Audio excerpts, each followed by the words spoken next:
Greetings, all you beautiful internet people. I have an email right here with me that I think will prove beyond a shadow of a doubt just how self-destructive and insipid the music journalism circuit here in Denver is. So a little over half a year ago, I'm not sure exactly how long, but I'm pretty sure it wasn't a full year, I emailed a couple of local music outlets to see if they'd be interested in covering the release of my album Adult Swamp. I wanted to get as much coverage for it as possible, make it an event as it were, and since production of the Adult Swamp cassette was delayed due to technical issues, I figured that the very least I could do was afford it some decent press coverage. I sent out a round of emails to several prominent Denver music publications, and I'm not going to say which publication it is that sent me this terrible, nauseating email, but I'll read it here for you out loud. Hey, I was going through some old forums and saw you pitched us music for an editorial that did not get picked up. I wanted to send you a quick email to offer you a placement in our next music newsletter on 11/6 for just $250. The music newsletter is sent to over 32,000 subscribers, has very high open rates, examples attached, and goes out on the first Monday of every month. I have listed our content guidelines below that you must send back your copy/content within. We will need to receive content and payment by 10:30 for November placement. I also attached a couple of reports we pulled for some AEG music newsletter placements so you can see the data. Please let me know if you have any questions. Thank you. Hey, I have a question. What the fuck? Imagine sending out an email to a music publication expecting to get picked up or at the very least featured in one of their tangential publications, maybe a little blurb on the back page that nobody bothers to read, but you know, you'll make it in there, sure, because this is music journalism we're talking about, and all things considered, there aren't that many releases coming out of Denver at any given time. Instead, what these sleazy music publications do is they insist, after 6 fucking months of waiting and not replying to emails, I don't know why these people can't check their goddamn inbox, it's not that hard for me to do. They send out a scam email that's like, hey, pay us $250 to get featured in our shitty newsletter that only reaches 32,000 subscribers. Why would I pay $250 to reach 32,000 people, many of whom might not even be interested in my music, when I already have an audience of 600 loyal fans here on YouTube? Why would I pay this music journalist who works at a music journalism publication whose mission is ostensibly to give coverage to local artists? Why would I pay him to do his job for him? This is my opinion. Call me old-fashioned, but I think generally in music journalism and music publications that are all about music and covering the local bands, the money that the publication makes should come from advertising, and that advertising should only be things like recording studios or record stores. You should not force the people who you're covering and writing about to pay you. The issue, of course, being that in Denver, there aren't very many recording studios or record shops that can fund these music publications, so they have to turn to begging the very people who ostensibly they're meant to give a platform and an audience to out of the goodness of their hearts and an obligation to the Fourth Estate.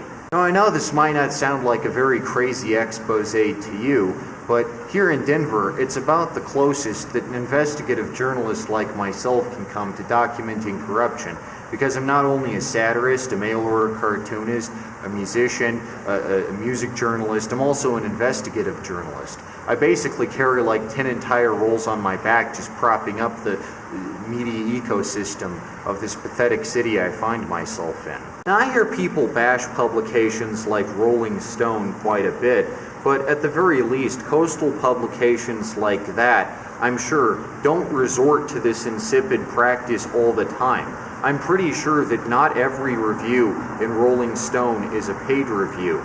Like, there are negative reviews in Rolling Stone. There are reviews that go, hey, this album missed the mark. This album is kind of stinky. This album fails to live up to its potential. But if you pick up any of these Denver music rags that are in circulation all the time, you'll only ever find positive reviews for garbage albums. Why is that? Well, now I know. All these reviews are completely paid for. None of them are authentic, genuine reviews about albums that the reviewer actually gives a shit about. Nobody in Denver has any interest in actually curating and cataloging a definitive list of great Denver music. I'm starting to hear some spooky sounds out here, right next to Cherry Creek. It's haunted down in these tunnels. I've seen a lot of piss-poor bands get extremely positive reception in a lot of these fake-sounding magazines that just seem to duplicate and multiply without any reason or rhyme to them. Names like Voyage Denver, 303, Clout. And I always wondered, why is it that these terrible bands with absolutely nothing new to bring to the table always get the most coverage? And now I get it, it's pay to win. The band with the most money gets on top, not the band who sounds the best, not the band who contributes the most to Denver's music ecosystem, not the band who works the hardest or has the freshest sound, just the band with the most money. By extension, it's no surprise why nobody in Denver seems to have a good grasp on what quality music is coming out of here, because nobody knows, because whenever you read a Denver music magazine, all you see is fucking garbage. It's just a bunch of rich people just shelling off money, here you go, to every single music magazine, and it doesn't matter if they're good or not, or quality. The music magazine's just like, oh fuck yeah, we'll take that $250 and write you a flashy, glamorous puff piece with generic terms like groundbreaking, dazzling, trippy. I've seen an article for a psychedelic band that's not even psychedelic, they're just watered down hipster sludge music, but this magazine talks about them like they're the fucking Doors. And not with that amount of like detail or minutia, mind you, because these journalists don't know how to write actual language. They just go on in these droning, insipid puff pieces that are like, yo, this album it changes the game, bruh. It's totally new. You ain't heard this before, bruv.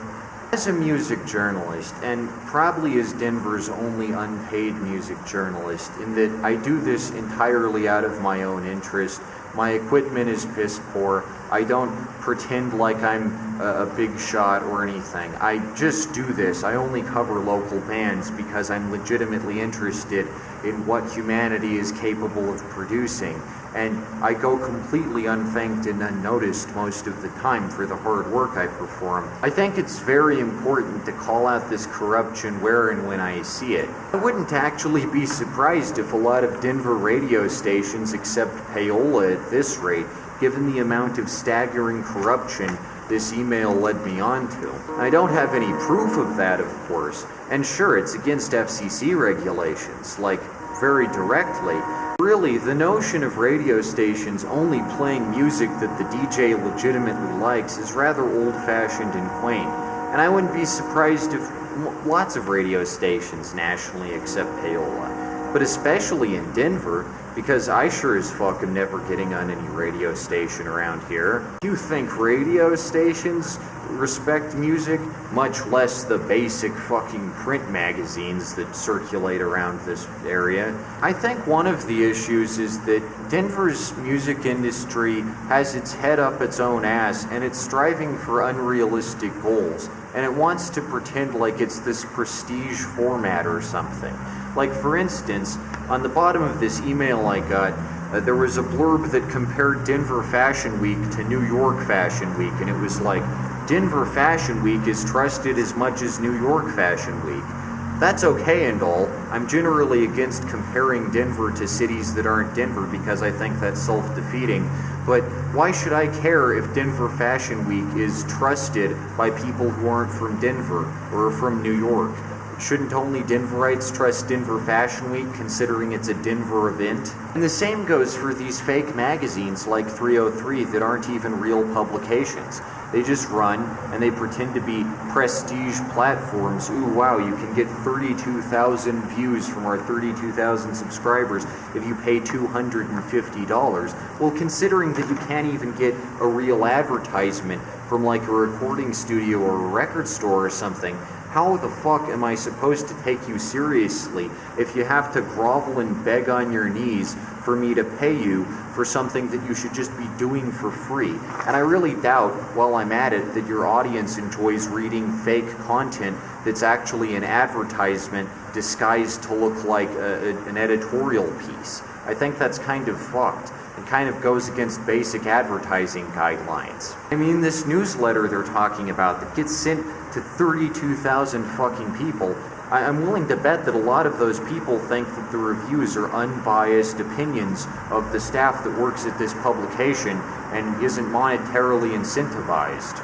All in all, I think this email points to a seeping corruption, a complete rot in the face of Denver's music industry, and sometimes a system is so corrupted, so thoroughly broken and beyond redemption, that you can't rely on it to accurately give you information. You have to completely tear it up and start from the ground. Now, that's what my music publication, Blotto, does. Well, it's not entirely a music publication, it's a variety zine, but people respect it a lot more than they do 303 or Clout magazines, because unlike those, I don't get paid for the music reviews I make. I make reviews about music that my friends make, or that I legitimately enjoy, or that I think actually has a unique sound to it. And I think this is how Denver can build up a healthy media ecosystem. We need to stop relying on these parasitic pay-to-win publications and just start making our own publications. Give power back to the artists. Don't worry if your shit doesn't get picked up by one of these pay-to-win mags, because it doesn't really matter. Because once you make it into something like Blotto, then you know you've made it. If people are willing to talk about your music without getting paid to talk about your music, at that point, you're probably a respectable musician. If you have to pay people to hype your ego up and drive a bunch of morons into buying your music aimlessly, then you're probably not a very good musician, and you should rethink your business strategy and your approach to composition. If your music is that flat and sterile that the only way to get people to listen to it is to pay one of these gossip rags, then I don't think you contribute anything worthwhile to Denver's music landscape. Sorry. Like, there are some bands who are legitimately just actually so bad that they couldn't pay me anything for me to review their music. Like that fake-ass psychedelic hipster band I mentioned earlier that produces outright garbage. There is no amount that they could pay me that I would write something nice about them. That's just not going to happen. It's not the type of music that I'm interested in. You know, nothing against them. I'm sure they have a market and an audience and all that. But they sure as fuck aren't getting me to write flowery prose about their basic-ass vinyl release. Shit, I feel like I'm hearing human voices. There's probably a little golem wandering around these parts. I'm really honored to be one of the only people crazy enough in Denver to actually invest my time and energy into categorizing and indexing and keeping track of all the bands who play great music. There are a lot of bands whose music I enjoy who haven't even so much as come to any of my live shows, but I go to their live shows again and again and again simply because I respect what they're doing. I think what they're doing is useful, way more useful than what parasites like this do, because they're actually productive, and I just show my support. And I think that's what any aspiring music journalist should do. Show your support, be present, regardless of whether you get paid or not, regardless of whether there's any reciprocity. Just support local bands and artists. That's very fucking important, especially in a landscape like Denver that gets barely any coverage. At least on the coastal ecosystems, there are magazines like this that write flowery puff pieces, but then there's real magazines, real publications run by people who really care about their respective cities and want to see those cities shine. There's nothing like that in Denver, except Blotto. As far as I know, Blotto is the only magazine that actually seems to give a shit about shining a spotlight on bands that are worth a damn. And you know, it's nice to pay music journalists. Like, if a music journalist interviews you or something, not me necessarily, but if a music journalist ever does take the time out of their day to interview, you can slip them a 20 or something. But if a music journalist asks for a 20, then tell them to fuck right off, give them the middle finger, and tell them that they can't buy journalism. They can't glom up this important establishment, this vital industry that should be motivated purely by curiosity. They can't do that. That's scummy as fuck. You know, I wish I could get into Death Grips or something. I wish I could, like, legitimately enjoy a Californian band like that. Death Grips music seems pretty good from everything I've heard of it. But every time I switch on a Death Grips album, I'm reminded, as a Denverite, even if my music is that groundbreaking, that experimental, that wonderful in portraying the human condition, it'll never get as popular as Death Grips. I'm never going to be remembered as much as Death Grips is. That's kind of disheartening and discouraging to any musicians who are trying to make it out here and make a name for themselves and get people to sit up and take notice, especially when trash like this is accepted. As a Denverite, I have to accept that the amount of people who enjoy my art isn't related to the quality of the art, how good it is, how much people actually enjoy it, the few people who do. It's nothing like that. It's not about quality. It's just that I'm not a Californian. I'm a Denverite. And I have to accept that my audience is going to be somewhat smaller than someone from Sacramento. Even if something like Death Grips did start from humble beginnings, they're from Sacramento, and I'm from fucking Denver. So I'm not going to see as much success no matter what I do, no matter how hard I try and put myself out there. I'm probably not going to see as much success unless we do away with this toxic, corrupt media ecosystem we've got going on here that nobody except me seems willing to even address and come up with something new, something more akin to what they've got going on in California and New York, where you can get people to write about you and talk about you, and there's a thriving, functioning media ecosystem. I'm the only consistent YouTuber in the entire fucking Denver area. What is even going on here? Where am I? Okay, so all that said, I'm going to end this little video with 3 pieces of advice that I think could be useful if we're going to actually affect real change on a local scale. Piece of advice number 1. Again, do not pay music journalists if they ask you to fucking pay them. If they ask you to pay them, they're scammers, they're charlatans, and they shouldn't be taken seriously, and they should be laughed out of the business. And ask them what their real advertisers are and why they gotta beg you to give you some fucking coverage. Nobody should be put through that. That's scummy as fuck. And the more we laugh at bozos like this, the more actual music will be allowed to flourish and get covered and get talked about. So again, don't pay music journalists jack shit. It's their job to cover you for free. And it's absolutely insulting that people like myself have to wait 6 fucking months only to get asked for $250. Like I'm going to pay that. Fat fucking chance. Piece of advice 2. You should become a music journalist, even on a small scale. Not everyone has the time or energy that a deranged bastard like myself is able to concoct up, but at the very least, you should put together a list of bands that you like, and you should recommend local bands. You shouldn't just keep recommending Death Grips. You should recommend some good local bands who you actually enjoy every once in a while. You can recommend Death Grips, but try to diversify your taste and treat Denver bands with the same amount of respect that you treat a Californian band with. Because only then are Denver bands going to become legitimized and taken seriously. Recommend, think about, critically analyze the music that you consume. Enjoy it, cherish it, it's special, it's human expression, and that only comes around every so often. Make videos, write articles, whatever you want. Start up a zine, like I've done with Blotto. It's fucking worth it. You get noticed and appreciated, the bands you cover get noticed and appreciated, it's a win-win for everybody. And Blotto doesn't even accept fucking advertising. I print it entirely out of my own curiosity and drive. Piece of advice 3. Just make fucking music. Even if you feel like nobody is going to notice it, even if you're discouraged by garbage like this, even if you think that you don't have a chance in hell of getting recognized, just spit some shit into a microphone, slap a sticker on it, and leave it at that. Just fucking go for it. Because at the end of the day, not trying it is worse than trying it and sucking at it. Even if you suck at it, at least you've made something. So have confidence in yourself, and if you're a struggling band or musician or something, don't worry about the critical reception. I guarantee you shouldn't give a shit what sleazy publications like this think about your music, because odds are they won't even fucking notice your music. They don't give a shit about you. So just make something, and hopefully someone like me will notice it.